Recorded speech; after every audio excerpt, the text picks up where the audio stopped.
Позитивом в даних виборах є те, що сьогодні Шацький район буде однією об'єднаною громадою.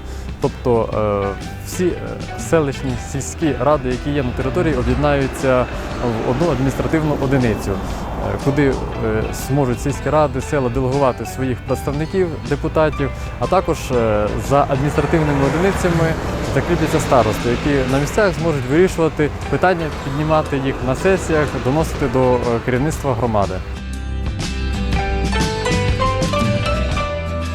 Я б побажала жителям Світязької громади вибрати самих достойних людей для представництва у Шацькій ОТГ, які зможуть відстояти думку своїх жителів на сесіях ОТГ і покращувати життя Світязького краю.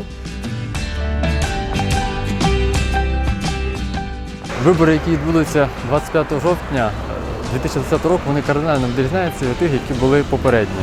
Насамперед тим, що відсутня мажоритарна можливість висунення кандидатів. Тобто сьогодні висування кандидатів в депутати селищної ради можуть тільки партії, оскільки наша громада попала в категорію, де кількість виборців більше 10 тисяч. Також важливим в даних виборах є те, що кількість округів у нас всього-навсього буде 4, а депутатів 26. Тобто всі депутати будуть обиратися всього по 4 виборчих округах, що також є новим для даної громади.